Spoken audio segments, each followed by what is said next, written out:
Et bonjour à tous et à toutes, j'espère que vous allez bien, que vous passez un super été malgré ce marché qui est quand même très ennuyeux, hein, les crypto-monnaies qui ne font rien de spécial depuis déjà 5 mois. On est en pleine accumulation, comme ici par exemple sur le Bitcoin, et on voit que le prix il évolue tout simplement dans un pattern. Il a rebondi ici très dangereusement, il est passé en dessous, puis il a réintégré ce pattern qu'on surveille déjà depuis quelques mois, et c'est pour ça que je n'ai pas trop fait de mise à jour, parce que tout simplement on continue d'évoluer dans ce pattern, et tant qu'on ne le casse pas, et bien pour moi il se passe rien, on est juste en plein range, donc un range baissier, mais vous le savez, ça ressemble à un drapeau, et lorsqu'on va le casser à la hausse, et bien le prix va être explosif, et on va aller chercher tout simplement un nouvel ATH, un nouveau record de prix, et ça va être là un nouveau rallye haussier, donc certainement d'ici la fin d'année. Donc voilà, je vais rentrer dans le détail bien sûr tout de suite dans cette vidéo. On fera le point sur le Bitcoin, sur l'Ethereum, sur le Solana, également sur le Dogecoin. Je vais vous montrer un peu mes analyses sur le long terme, donc vous allez avoir mes objectifs de prix pour les prochains mois, et ensuite je ferai tout simplement une mise à jour à la rentrée parce que je vais repartir en vacances. Donc voilà, c'était juste tout simplement une vidéo pour faire le point très rapidement sur les crypto-monnaies, vous montrer que le marché il est stagnant, mais que quand même on a de belles choses qui se profilent dans les prochains mois.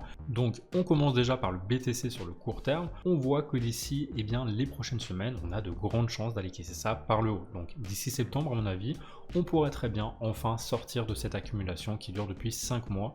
Et donc pour l'instant il va falloir en tout cas préserver ce niveau qu'on a regagné des 60 000 $. Très important de rester au-dessus de ce grand rectangle en bleu parce que c'est tout simplement le bas du range. On l'a cassé à la baisse déjà 2 fois, donc en théorie comme on l'a cassé déjà 2 fois à la baisse et qu'on a réintégré, on a de grandes chances d'avoir tout simplement ici un grand W et d'aller casser à la hausse ce grand canal ou drapeau baissier pour aller chercher un objectif d'ici la fin de l'année à 89 500 $. Donc pour moi on va tester les 90 000 et potentiellement on peut même aller beaucoup plus haut, à voir en fonction des analyses qu'on pourra faire dans les prochaines semaines. Pour l'instant voilà, tout ce qu'on a ici c'est un gros niveau de support. On voit qu'on a regagné la Tenkan et la Kijun en support également. Il faut maintenant casser le nuage. Vous voyez qu'ici c'est chirurgical, on a été rejeté pile sur la SSB, donc il faut regagner ce nuage en support. Voilà, peut-être retester ici sur ce twist et repartir à la hausse, casser d'ici la fin du mois d'août, début septembre, le pattern vers le haut et là déclencher tout simplement la liquidation de tous ces shorts ici. On a des gens qui sont rentrés en short sur tous ces niveaux parce qu'ils pensaient qu'on allait aller beaucoup plus bas, et j'imagine du coup qu'on a beaucoup de liquidités à aller chercher ici, à aller chasser autour des 69 000 $. Donc moi je pense qu'on va aller casser ça et qu'on va aller tout simplement propulser le prix vers de nouveaux plus hauts. Donc bien sûr on pourrait très bien être amené à retester un petit peu cette zone ici des 58 000, retester tout simplement la Kijun ou la Tenkan avant de rebondir, je l'espère en tout cas, parce que si on recasse ça à la baisse, on est parti pour aller retester les 50 000, voire même un peu plus bas, à voir en tout cas en temps voulu. Pour l'instant, c'est tout ce que j'ai sur le Bitcoin. Maintenant sur le long terme, on est toujours sur le même scénario, c'est-à-dire un cycle qui se répète à chaque bull run. On a ici à chaque fois bear market, donc le prix qui chute, et lorsque le prix il recasse la Tenkan, à chaque fois, on repart en bull run. On a vraiment un signal de bull run, donc on repart à la hausse, on va tester le haut du pattern.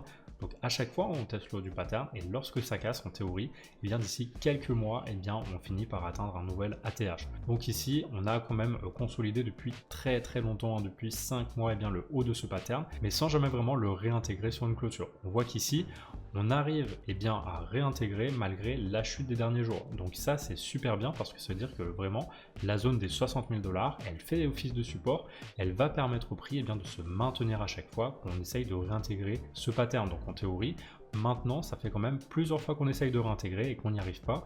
Donc pour moi on va aller plus haut, on va aller chercher des nouveaux objectifs, tout simplement parce qu'au bout d'un moment, après 100 jours de halving, voilà le moment tant attendu du bull run. Pour moi on va aller dans les prochains mois, donc d'ici septembre, octobre ou novembre, rechercher un nouvel ATH, donc recasser les 70 000, aller chercher au-dessus des 74 000 qui est l'ATH actuel, et ensuite pour moi 89 000, premièrement mon premier arrêt sur la cassure du pattern en daily, comme je vous l'ai montré juste avant, et ensuite pour moi c'est le test des 100 000, très important. Les 100 000 c'est un niveau psychologique où des gens risquent de revendre, et si on parvient à le casser, ça sera le premier niveau des 125 000, donc les 1 414, et puis les 168 000. J'ai un dernier objectif ici à 230 000, ça correspond à la hauteur du triangle reportant l'endroit de cassure.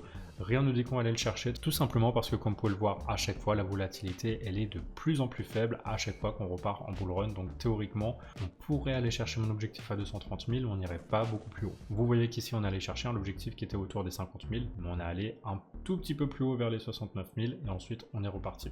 Donc là potentiellement pour aller chercher peut-être les 200 000 ou les 230 000 et repartir à la baisse. Dans tous les cas, moi j'aurais plusieurs TP, donc ce TP à 125 000, un TP à 168 000 et un TP à 200 000, 230 000. Et bien sûr, je ferai un DCA un petit peu vendeur sur toute la hausse. Bref, je ne vais pas vous embêter plus longtemps avec ça. Tant qu'on reste au-dessus de la quille jaune ici à 45 000, de toute façon, on reste très nettement haussier. Et avant de passer à l'analyse de l'Ethereum, eh bien, je me devais de vous parler un petit peu de la fermeture de Bybit aux clients français, tout simplement parce que c'est la plateforme que j'ai le plus mis en avant sur cette chaîne. C'est celle que j'utilisais vraiment personnellement au quotidien. Je l'utilisais pour mon trading, pour le staking, pour le earning, pour les lunch pools, etc. Je l'utilisais vraiment pour tout. Et là, malheureusement, eh bien, ils ferment leurs portes aux clients français. Donc, je dis bien les clients français qui habitent en France, qui ont un KYC français, mais pas aux clients qui sont francophones, mais qui n'habitent pas en France. Par exemple, si vous êtes en Afrique, si vous êtes au Canada, si vous êtes en Belgique, en Suisse, etc. Désolé si je dis pas votre pays, il y en a tellement qui me suivent de tous les pays, en fin de compte, dans le monde entier, que forcément je dois en oublier. N'hésitez pas d'ailleurs en commentaire à me dire de quel pays vous me regardez. C'est très très intéressant vraiment de savoir d'où vous êtes. En tout cas, voilà, si vous êtes français uniquement, eh bien, la plateforme Bybit ferme ses portes pour vous. Pour les autres, elle reste ouverte. Vous pourrez toujours trader, faire du earning, etc. Mais pour les Français, vous allez devoir changer de plateforme ou alors mettre vos cryptos sur un cold wallet. Voilà, à vous de voir. En tout cas, si vous souhaitez faire du trading, continuer à faire du staking, etc., eh bien, quelles sont les plateformes à envisager? Pour moi, personnellement, ça sera Binance pour le earning, tout simplement parce que c'est la plateforme où il y a le plus de choix et elle est régulée par l'AMF. Ensuite, pour le trading, malheureusement, comme il n'y a pas de levier sur Binance, eh bien, moi, je suis obligé de rester sur une plateforme qui n'est pas encore régulée. Et du coup, moi, personnellement, eh bien, c'est ZoomX, tout simplement parce qu'il n'y a pas de KYC à faire. Donc, ZoomX, c'est une plateforme que je mets déjà en avant depuis un petit moment, tout simplement parce que je savais que Bybit était en train de réfléchir à fermer ses portes. Et du coup, ça fait une petite année déjà que j'ai commencé à trader sur ZoomX. C'est tout simplement une plateforme qui a été développée par les développeurs de Bybit. C'est la même équipe qui est derrière et du coup, ils partagent leur liquidité avec Bybit. Donc vraiment, c'est une plateforme qui est sûre parce qu'elle a été lancée par Bybit. Bien sûr, je ne peux pas garantir que d'ici un an ou deux, eh bien, elle ne soit pas elle aussi bloquée, parce qu'on va être de plus en plus bloqué par la régulation. Malheureusement, on est vraiment dans un pays où soi-disant on est ouvert aux cryptos et en fin de compte, en fait, on vient juste prendre vos bénéfices alors que soi-disant c'est risqué, mais en fin de compte, voilà, on prend vos bénéfices, mais ensuite on vous empêche de faire du trading alors que pourtant, eh bien, certains s'en sortent plutôt bien. Bien sûr, ça reste risqué pour 90% des traders, mais en tout cas, il y en a qui arrivent à gagner de l'argent, je le vois au quotidien, et du coup, pour ces personnes-là ou celles qui souhaitent s'entraîner, eh bien, c'est un peu frustrant. Pour l'instant, moi, je conseille d'aller sur ZoomX, tout simplement parce que c'est une plateforme qui est gérée par la team Bybit, que leur interface, eh bien, du coup, elle ressemble énormément à Bybit. Vous allez le voir tout de suite, c'est vraiment la même chose, c'est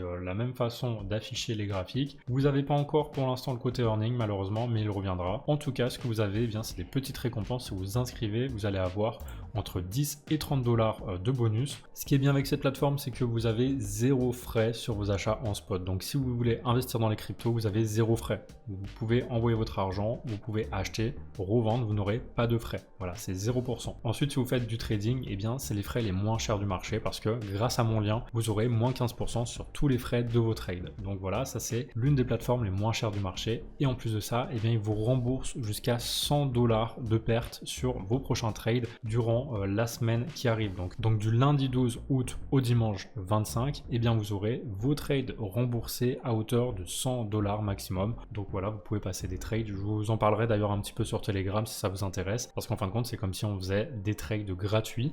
Et en fait, si vous gagnez, bah, tant mieux. Si vous perdez, vous êtes remboursé en bonus, tout simplement dans le centre de récompense ici. Donc voilà, je pense que j'ai fait le tour, bien sûr. Après, à vous de voir, si vous souhaitez mettre tout simplement sur un cold wallet et ne plus vous en occuper, eh bien c'est encore mieux. Maintenant, passons donc à l'Ethereum sur le court terme. Il évoluait dans ce triangle qu'il a cassé à la baisse. Donc là, c'est vraiment pour faire peur aux gens, en mode on a cassé à la baisse, maintenant on va aller chercher des nouveaux plus bas. Mais comme vous pouvez le voir ici, on allait chercher le niveau des 2100 $ et ce n'est pas plus bas que cette mèche ici. Donc on fait toujours des points bas de plus en plus haut. Et également, je pense que d'ici les prochaines semaines, les prochains mois, on risque d'aller liquider toutes ces personnes qui sont rentrées en short et qui visent vraiment une chute du prix. Parce que vous savez qu'on parle beaucoup en ce moment de récession, on parle beaucoup également de guerre, et du coup, il y a beaucoup de gens qui pensent qu'on va aller chercher des nouveaux plus bas.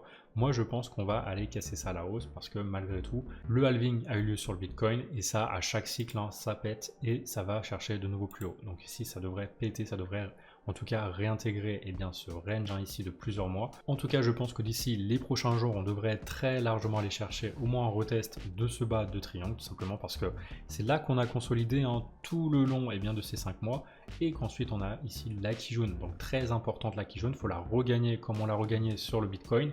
Si on la regagne en support, et bien ensuite on devrait rebondir sur ce bas de triangle, donc on aura une réintégration et là hop on ira chercher et cette fois la cassure à la hausse. Pour moi, on a tout simplement ici une accumulation très longue de 5 mois. On a ensuite ici une manipulation. Les gens pensent qu'on va chuter encore plus bas. Vraiment, j'entends partout, je lis partout sur Twitter qu'on va aller chercher vraiment des nouveaux plus bas. Eh bien non, je pense qu'on a tout simplement une manipulation. Les gens tombent dans le piège, ils sont dans l'extrême peur. Et en fin de compte, on va faire l'inverse. On va aller chercher de nouveaux ATH. On va aller casser le niveau des 4000 $ et on va aller chercher un ATH aux alentours des 5000 $. Pour moi, c'est la suite logique. Une fois qu'on a pris toutes ces liquidités ici, pourquoi on irait plus bas alors qu'on a toutes ces liquidités ici et puis beaucoup de foot sur une potentielle récession et des guerres. Donc voilà, pour moi, on va aller chercher la cassure de ce triangle à la hausse qui nous propulserait avec la hauteur reportant l'envoi de cassure sur ce niveau des 5000 $. Voilà, n'hésitez pas à me dire pour ces deux cryptos, est-ce que le BTC, l'Ethereum, vous les voyez encore chuter ou est-ce que vous pensez que ça va casser à la hausse comme moi, en tout cas d'ici le mois de septembre, octobre. Je pense que c'est le plus logique, on verra bien sûr avec le temps. Passons maintenant à Solana, lui aussi il évolue toujours dans ce grand triangle et vous voyez qu'on l'a pas cassé à la baisse. On a rebondi de façon chirurgicale sur la partie basse que je surveille depuis très longtemps. J'avais pris ce point ici pour faire simplement le point de contact avec le bas de ce range. Et vous voyez que pour l'instant, ça correspond exactement à ça. On a rebondi là. Et maintenant, on est déjà en train de repartir à la hausse et d'invalider toute cette baisse. Donc potentiellement, si on vient retester la Kijun et que ça tient, parce que je pense qu'on va aller la chercher, cette Kijun, et bien ensuite, on devrait rebondir. Et là, on ne cassera pas la baisse à mon avis. On va rebondir et casser à la hausse. Avec d'ici le mois de septembre, pareil, une cassure de ce triangle par le haut pour liquider tous ces gens qui sont partis en short et du coup aller chercher un nouvel ATH aux alentours des 308 $. Allez, on termine donc cette analyse par le Dogecoin qui évolue de façon exponentielle toujours à l'intérieur de ce grand canal et on a toujours le même cycle qui se répète à chaque bull run. On a la correction du bear market, ensuite on rebondit sur la partie basse du pattern avant de repartir chercher le point haut. Là, on a le bear market qui se déclenche, on vient chercher le bas du pattern avant de repartir chercher le top du bull run. Et là, encore une fois, on vient chercher la partie basse du pattern avant de rebondir et d'aller chercher, pas je pense le haut de ce canal parce que imaginez la market cap autour de 17-18 $, ça serait quand même très énorme. Mais en tout cas, au moins, le précédent ATH ici aux alentours des 0,73. Et si jamais on va plus haut, je pense qu'on ira chercher la hauteur de ce triangle reportant l'envoi de cassure, ce qui nous donnera un objectif aux alentours des 0,93 environ, donc un plus 815% par rapport à ici, ce qui est quand même incroyable, c'est une grosse opportunité. J'ai jamais été très fan des meme coins, mais pour le coup, c'est vrai que le Dogecoin, c'est certainement celui qui a le plus de légitimité, sachant que c'est celui vraiment qui a le plus de market cap et surtout il est très soutenu par Elon Musk, etc. Donc pour moi, il y a quand même de belles probabilités qu'on aille chercher potentiellement même les 1 $, les fameux 1 $. Et ensuite, pour moi, le top du bull run, ça serait aux alentours des 2,27 $ ou alors vraiment grosse surprise des 3,94 qui correspondrait à l'extension de Fibonacci des 1,618. Et vous voyez même les extensions de Fibonacci, à chaque fois on allait chercher les 1,618 sans trop de difficulté, on est même allé beaucoup plus haut sur le précédent bull run. Donc là je pense qu'on peut aller chercher au moins les 1,414, à voir, en tout cas ça représenterait également ici une belle hausse, plus 2100% ou alors ici plus 3600%. Donc vraiment c'est quelque chose à surveiller. Moi je suis rentré sur le Dogecoin et comme je suis rentré également sur le Bitcoin, sur l'Ethereum, sur Solana, voilà, ce sont vraiment les plus grosses cryptos sur lesquelles je suis parce que j'investis comme un bon père de famille. Je veux pas faire des gros x20, je veux faire juste des petits x2, x3, x5, maximum. Voilà, c'est ce que je vise. Juste avec ça, je pense que je serai très bien. Donc voilà pour cette analyse. N'hésitez pas à me dire dans les commentaires quels autres cryptos vous souhaiteriez que j'analyse d'ici la rentrée. J'essaierai de reprendre très sérieusement les vidéos à la rentrée s'il se passe quelque chose. Bien sûr, s'il se passe rien, et bien sûr, c'est pas très intéressant pour vous comme pour moi. Je suis pas là à faire des vidéos pour faire des vidéos. Je suis là vraiment pour analyser quand il se passe quelque chose. Donc voilà, j'espère en tout cas que ce contenu vous a été utile. Je reste bien sûr hyper connecté sur Telegram et sur Twitter. Vous avez tous les liens en description.